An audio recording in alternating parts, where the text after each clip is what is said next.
Asyhadu an la ilaha illallah wa asyhadu anna Muhammadan abduhu wa rasuluh. Allahumma shalli wa sallim ala Muhammad wa ala alihi wa ashabihi wa man tabi'ahum bi ihsanin ila yaumiddin. Kehadirat Allah Subhanahu wa taala yang telah melimpahkan rahmat, nikmat dan karunia-Nya kepada kita bersama.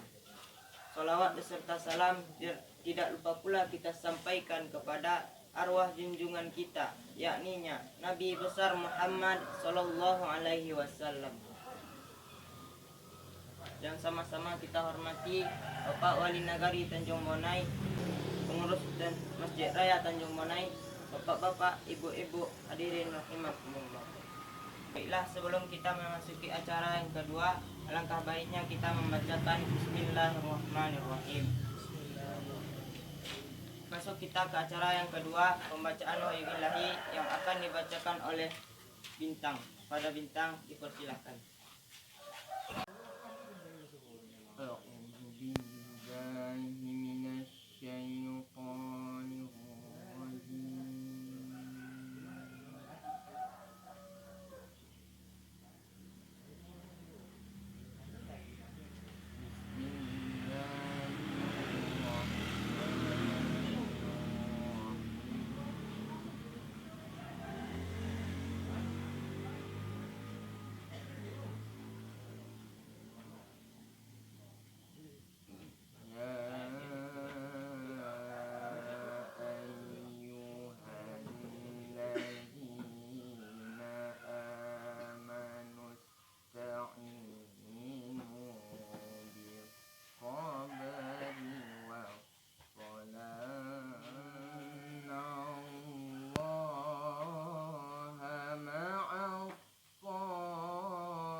ولا تقولوا لمن يقتل في سبيل الله أموات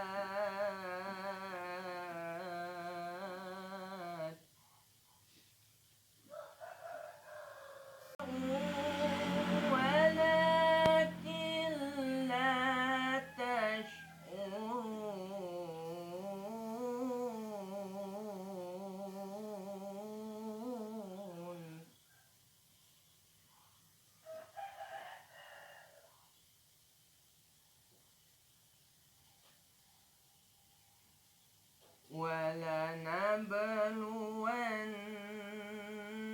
ولنبلونكم بشيء من الخوف والجوع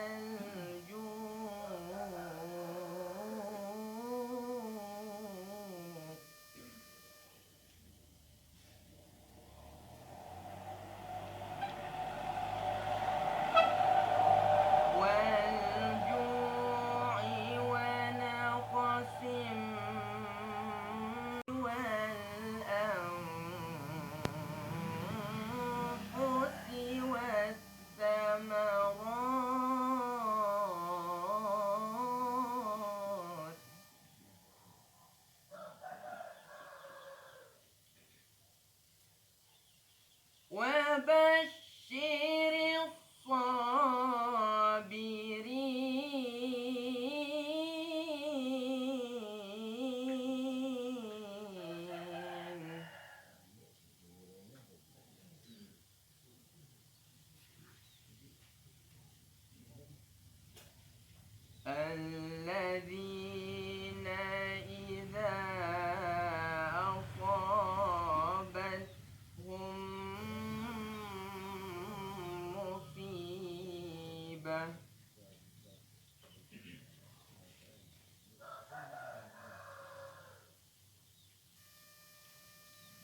وأولئك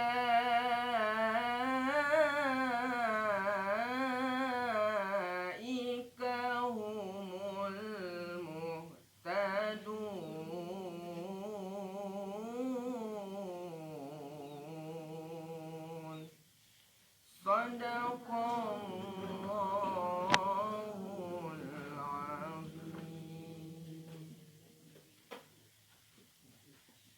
Assalamualaikum warahmatullahi wabarakatuh. Banyak kita ucapkan kepada saudara Bintang yang telah membacakan ayat suci di hadapan kita bersama. Masuk kita ke acara yang selanjutnya, tausiah agama yang akan disampaikan oleh Ustadz Irawadi. Kepada Ustadz dipersilahkan dengan segala hormat. Assalamualaikum warahmatullahi wabarakatuh. Inna lillahi wa inna ilaihi raji'un. Asyhadu an la ilaha illallah wahdahu la syarikalah wa asyhadu anna Muhammadan abduhu wa rasuluhu la nabiyya ba'd. Rabbi shrahli sadri wa yassirli amri wahlul 'uqdatan min lisanihi yafqahu qawli. Amma bang, yang sama kita hormati Bapak Wali Nagari, kemudian kepada para guru dan ustadz dan ustazah kita yang hadir pada kesempatan kali ini, kemudian ibu-ibu kepala jorong yang hadir, kemudian kepada pengurus Masjid Raya Tanjung Bonai beserta jajaran yang sama-sama kita hormati. Kemudian kepada angku-angku kami, para alim ulama, tokoh-tokoh masyarakat yang hadir pada kesempatan kali ini. Bil khusus kepada keluarga kita di Siko yang babumian cua, yang belangi runtuh, yang sama-sama kita hormati. Pertama, kita kembali memperbaharui rasa syukur kita kepada Allah Subhanahu wa Ta'ala di dalam kondisi keadaan seperti ini.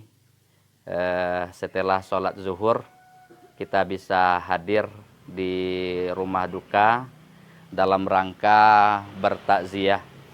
Mudah-mudahan kehadiran kita di sini secara bersama bisa menjadi situasi dingin bagi keluarga kita di Siko dan juga menjadi amal ibadah bagi kita bersama yang hadir dalam kesempatan kali ini. Amin ya rabbal alamin.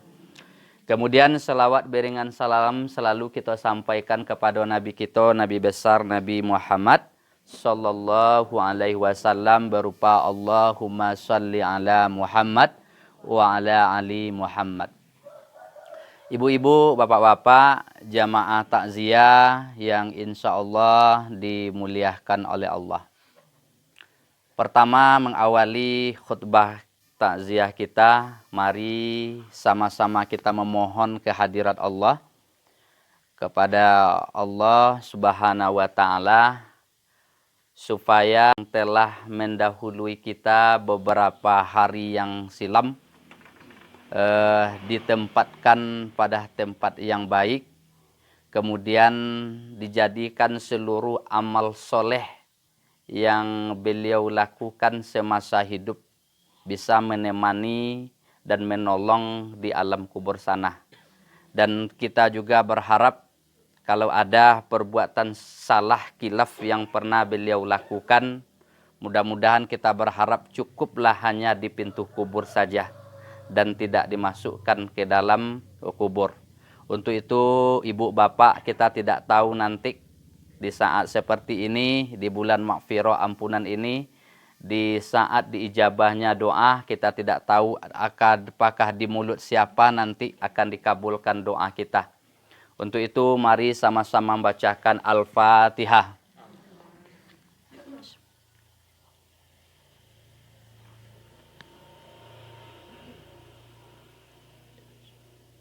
Amin ya Allah, amin ya Rahman, amin ya Rahim.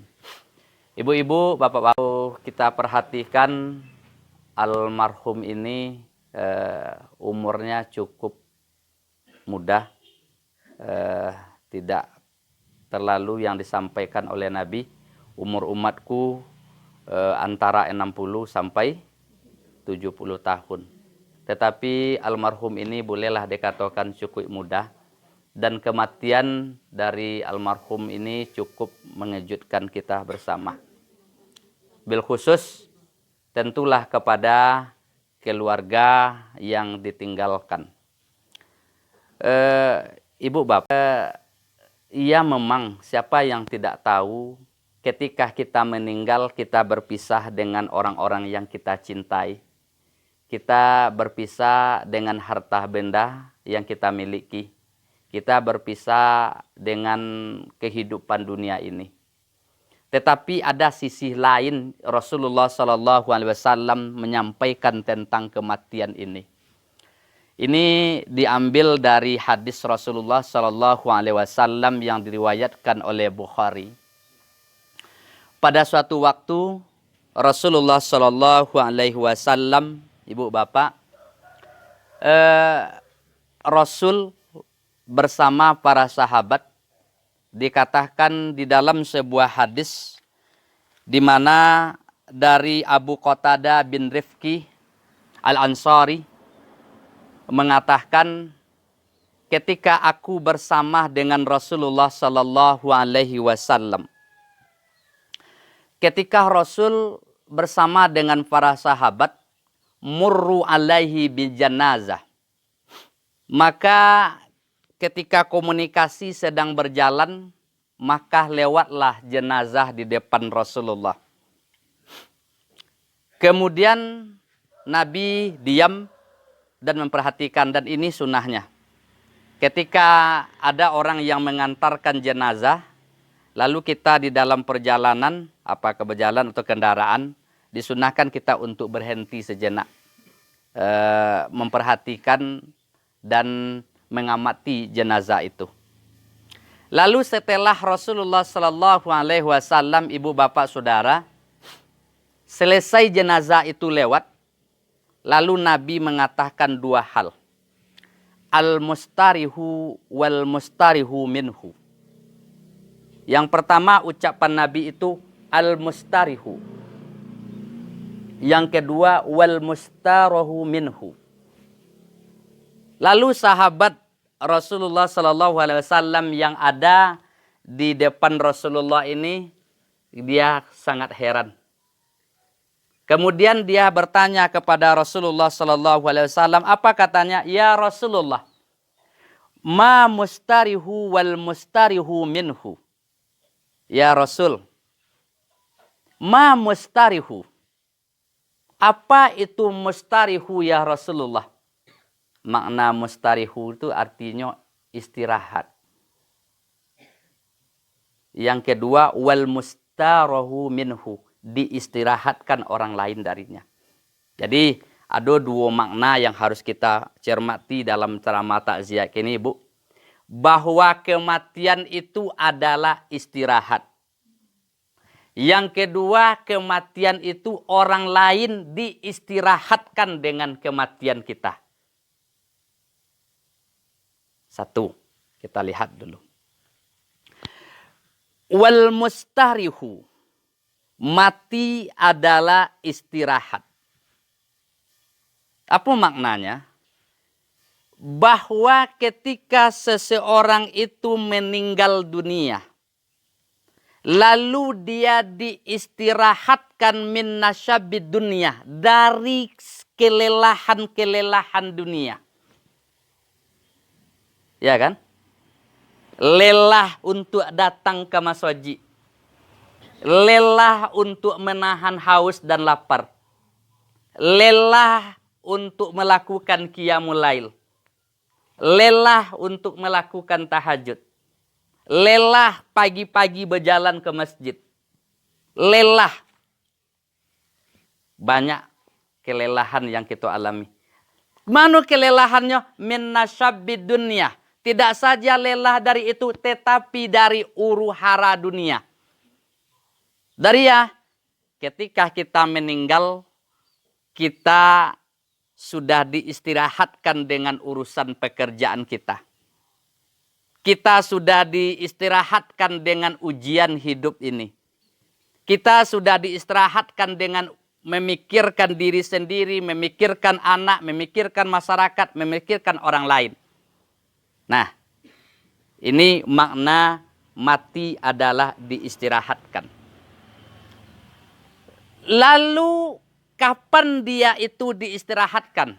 Kadang-kadang Ibu, Pak, kita sering mendengar ucapan takziah yang disampaikan oleh Ahlul Bait ketika dia menyampaikan sepatah kata dari takziah, mengatakan almarhum ini sudah diistirahatkan di tempat istirahat yang terakhir. Makna kata-kata ini harus kita revisi. Kenapa? Bahwa kuburan itu bukanlah tempat yang terakhir. Ada tempat-tempat lain, fase-fase lain yang harus kita lalui. Dan kalaulah kubur itu bisa dikatakan istirahat, otomatis istirahat pertama, otomatis dia akan melalui 3 fase, minimal 3 fase. Mana 3 fase itu? Yang pertama, siapa yang tidak tahu fase pertanyaan-pertanyaan malaikat yang datang kepada kita. Seperti almarhum yang beberapa hari yang lalu, ketika dimasukkan di dalam kubur, kemudian ditimbun, kemudian kita beranjak dari situ, kemudian mulailah malaikat menanyakan. Minimal siapa yang tidak tahu dari pertanyaan itu, minimal pertanyaan ada 3. Yang ditanyakan tentang din, tentang agama, tentang Rob, tentang Rasul. Lalu ketika ditanya kita tentang agama, apa agama? Tidak semua orang yang bisa menjawab. Ini tergantung dari sejauh mana kita bisa memperjuangkan agama Allah ini ketika kita hidup di dunia. Sejauh mana kita mempelajari agama Allah ini. Sejauh mana kita mengamalkan agama Allah ini. Sejauh mana kita memperjuangkan agama Allah ini ketika hidup di dunia, maka akan lancarlah pertanyaan-pertanyaan itu nantinya. Oke, ada sound system. Kalau lagi pakai sound system, ledak babu ini malu Ustaz ya. Oke, Ibu, Pak. Tapi ini yang pertama, pertanyaan yang tidak kita pungkiri, yang harus kita jawab adalah tentang din, tentang agama. Kalaulah kita semasa hidup memperjuangkan agama Allah, mempelajari agama Allah, mengamalkan agama Allah ini, maka pertanyaan demi pertanyaan akan mudah kita jawab. Termasuk Ibu Aik ini kita kan dalam rangka memperjuangkan. Wah. Oke. 2 pertanyaan yang tidak dipungkiri itu tentang din, tentang Rob kita. Siapa tuh? Tuhan. Sejauh mana kita mengenal Allah itu? Ada namanya kajiannya ma'rifatullah itu. Sejauh mana kita mengenal Allah dengan sifatnya, dengan asma'ul husnanya. Sejauh mana kita mengenal Allah itu dengan nama-namanya. Sejauh mana kita mengenal Allah itu, sejauh mana kita bisa menjalankan perintah Allah itu. Pertanyaan akan mudah ketika kita mampu untuk mengenal Allah lebih baik. Dan yang pertanyaan yang ketiga yang tidak kita pungkiri adalah tentang Rasul. Siapa Rasulmu? Sejauh mana kita menjalankan sunnah Rasulullah itu. Semakin tinggi tingkat sunnah Rasul yang kita amalkan, maka semakin mudah kita untuk menjawab pertanyaan. Ketika pertanyaan ini sudah selesai, mampu kita menjawabnya, maka barulah dikatakan mereka itu mustarihu, dia istirahat dari kuburnya. Nah, Ibu Bapak, ini poin yang pertama.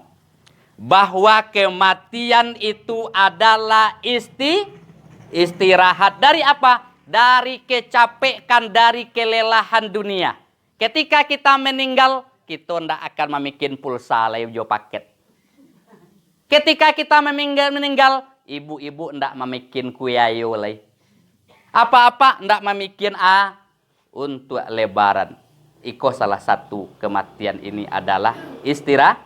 2. Yang kedua dikatakan oleh Rasulullah Sallallahu Alaihi Wasallam bahwa kematian itu istirahat.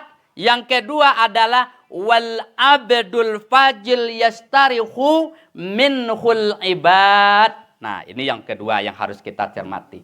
Ibu bapak, pertama adalah kematian itu adalah istirahat. Min nasyabid dunia, dari lelah capeknya di dunia. Yang kedua, kematian itu adalah apabila seseorang itu mati, meninggal dunia, lalu orang lain diistirahatkan dari perbuatannya. Kalau yang tadi, kalau yang poin pertama, ketika kita meninggal dunia, orang lain tersenyum. Senang orang lain ketika to meninggal. Kenapa? Perbuatannya baik. Yang poin yang kedua ini, ketika orang kita meninggal dunia, apabila seseorang meninggal dunia, orang lain bukan tersenyum. Tetapi bagaimana dia lebih daripada itu. Yang pertama, maaf ibu, orang ibu hati deh. Yang kedua, kenapa? Wal ibad, kata Rasulullah. Orang ketika dia meninggal dunia dulu, dia diistirahatkan dari perbuatannya wal ibad. Apa maknanya? Ketika inyo hidup di dunia dulu, suka dia mengganggu orang lain. Maka orang lain tersenyum deh. Syukurnya meninggal. Dak tuh awak acuk digadua dulu. Acuk diambil hak awak. Acuk diambil dizolimi awak. Makanya wal ibad. Orang lain tersenyum dengan kematian kita. Orang lain diistirahatkan, merasa nyaman dengan kematian kita. Mudah-mudahan kita tidak termasuk itu nanti. Siapa yang nyaman? Wal ibad, hamba Allah. Nyaman dengan kematian kita. Sudah terlepas dari gangguan kehidupan. Yang kedua, siapa yang nyaman dengan kematian seseorang itu? Yang inilah yang dikatakan hamba yang fajir. Yang tadi hamba yang beriman, orang ibu hati deh. Yang iko wal fajir, yang durhaka. Siapa? Wal ibad. Yang kedua sialai. Wasajarot. Tumbuh-tumbuhan merasa gembira dengan kematian seseorang itu. Karena apa? Dulu katikonyo idui dulu abi duyan ditobangnya. Abi tanaman diambil mudonyo. Abi tanaman olun lay tuwo la dijual deh. Wasajarot. Si jaro. Koyang heponyo. Dak jadi masak duyan deh. Tibo. Kalau ndak ada duyannya, duyan urang dipanji Maka wasajarot. Kemudian apa lagi? Yang ketiga kata Rasulullah sallallahu alaihi wasallam, wal ibad wasajarot wal bilad. Bumi merasa nyaman, merasa tenang dengan kematiannya itu. Kenapa? Inyo di mano-mano sering berbuat maksiat. Maka turun bencana, turun bala. Kalau nyo punya kendaraan, kandar potnya. Resah orang dek kandar pot. Hanya orang disumpana dek orang. Itu contoh. Wal bilad. Bumi. Ndak senang, merasa senang dengan kematian. Kenapa?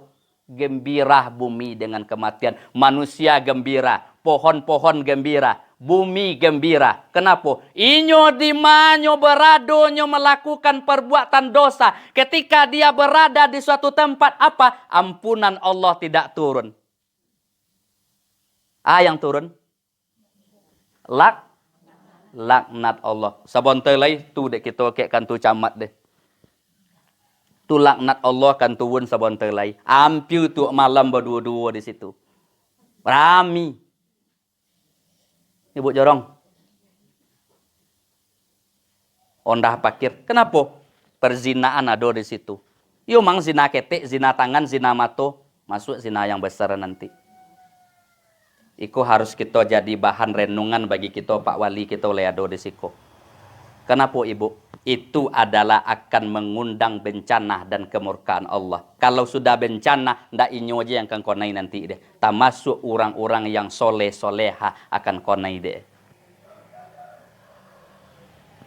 Jadi kata Rasulullah SAW, wal mustarihu adalah apa kata Rasulullah? Ada orang yang istirahatkan dengan mati. Dia orang lain merasa ketika dia kehilangan ibu hati. Yang kedua, poin yang kedua adalah ketika kita bumi merasa senang, tumbuhan merasa senang. Siapa yang merasa senang lagi? Bumi, tumbuhan, manusia. Dan yang ketiga, waddawab. Siapa yang merasa senang dengan kematiannya? Binatang. Kama bajalan acuk takeng ke nganjong orang deh. Kamamanyo madu ayamnya.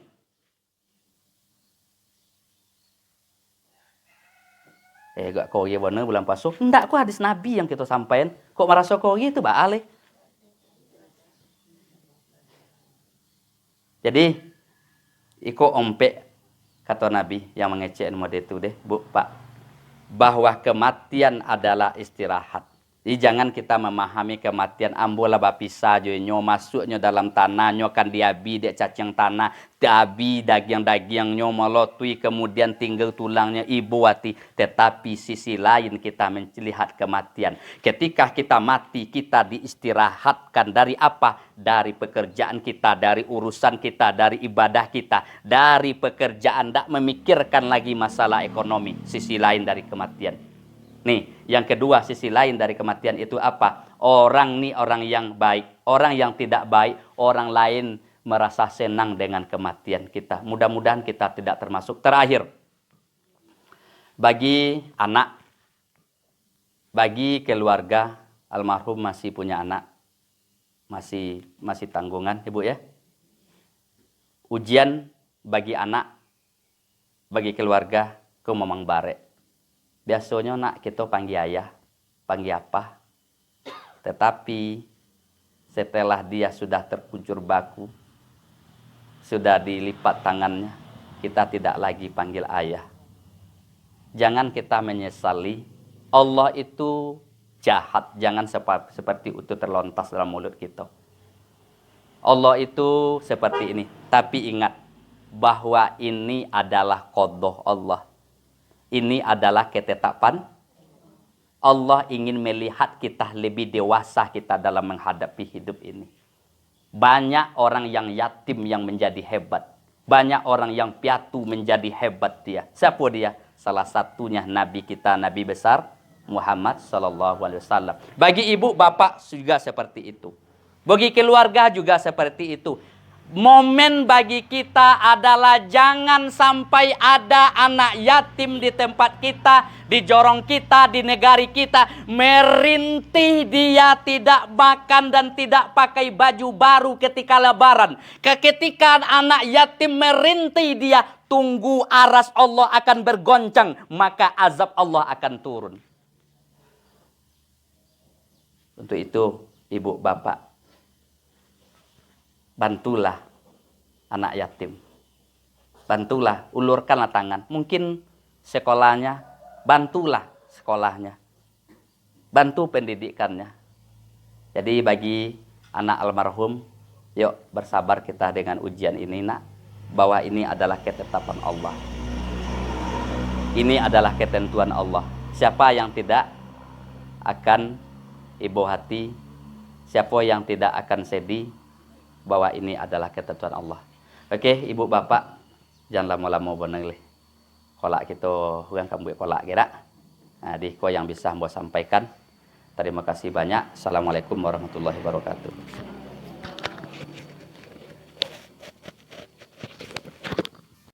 Agama kepada kita bersama. Acara selanjutnya kata-kata dari ahlul bait kepada salah seorang ahlul bait dipersilakan. Inna lillahi wa inna ilaihi raji'un. Inna lillahi wa inna ilaihi raji'un. Inna lillahi wa inna ilaihi raji'un. Alhamdulillahirabbil alamin. Assalatu wassalamu ala asrafil anbiya'i wal mursalin wa ala alihi wa ashabihi ajmain, amma ba'du. Bapak-bapak, ibu-ibu, kaum muslimin sidang takziah yang insyaallah dirahmati Allah Subhanahu wa taala. Pertama-tama marilah kita tidak henti-hentinya mengucapkan puji dan syukur kepada Allah Subhanahu wa taala. Alhamdulillahirabbil alamin. Pada siang hari ini kita masih diberi nikmat sehat, nikmat kesempatan, nikmat waktu luang untuk melaksanakan salah satu sunnah Rasulullah SAW, yaitu melaksanakan takziah. Bapak Ibu kaum muslimin yang berbahagia, yang kita laksanakan pada siang hari ini adalah suatu sunnah yang sudah ada di zaman Rasulullah dulu. Dan suatu hadis, Amr bin As menyampaikan bahwa Rasulullah pernah bertanya kepada Fatimah Az-Zahra, "Ya Fatimah, kenapa kamu keluar rumah?" Kemudian Fatimah menjawab, "Saya pergi takziah ya Rasulullah ke rumah yang menghadapi kematian atau menghadapi musibah." Ini adalah suatu sunnah yang kita laksanakan yang sudah dimulai dari zaman Rasulullah. Sampai sekarang sunnah itu masih kita laksanakan, yaitu dengan tujuan yang dikatakan takziah dari asal katanya adalah azza, yaitu sabar. Di mana dalam tujuannya takziah ini adalah memberikan semangat untuk bersabar kepada ahli mayit atau ahli bait di tempat musibah, untuk bersabar menghadapi cobaan dan ujian ini. Yang kedua adalah membantu meringankan beban yang ditimpakan kepada ahli bait. Ini juga kita lihat bahwa sunnah ini sudah kita laksanakan dari zaman dulu sampai pun sekarang.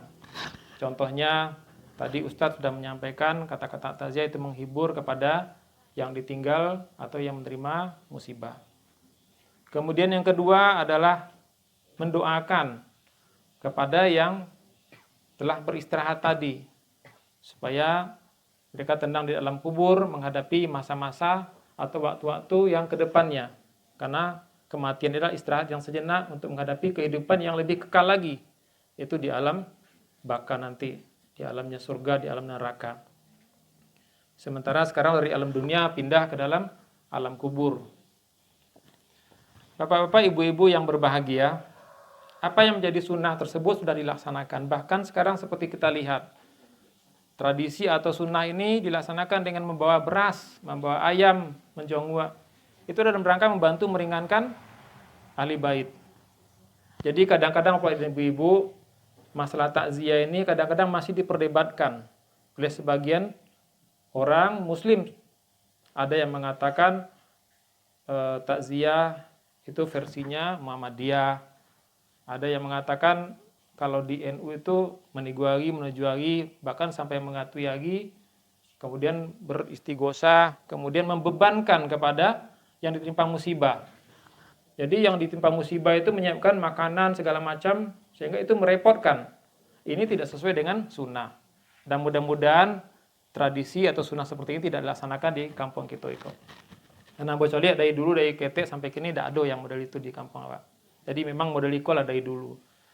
Bapak-bapak dan ibu-ibu yang berbahagia, itu sedikit ulasan dari Ambo tentang takziah ini. Jadi jangan sampai putus sunnah ini. Yang pertama, kita pun dapat amal jariah melaksanakan sunnah Rasul yang datang-datang pada siang hari ini. Insya Allah diberikan pahala yang berlipat ganda oleh Allah Subhanahu Wa Taala. Kemudian juga kami selaku ahli bait merasa sangat terhibur dengan kedatangan bapak-bapak dan ibu-ibu sesuai dengan tujuan tadi takziah tersebut sudah tercapai. Ini menandakan bahwa kita kaum muslimin itu adalah saudara, ibadat sebatang tubuh.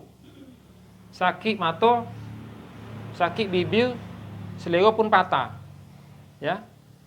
Sakit kaki, kadang-kadang pun juga sampai ke kepala, menunjuk-nunjuk kepala. Itu ibarat sebatang tubuh. Jadi kalau saudara kita seiman dan seakidah menghadapi musibah, wajib bagi kita untuk merasakan simpati daripada rasa musibah itu. Dan sungguh luar biasa pada hari ini, pada siang hari ini, di bulan puasa ini, insya Allah ini adalah waktu-waktu yang diijabah oleh Allah Subhanahu wa taala segala doa-doa kita.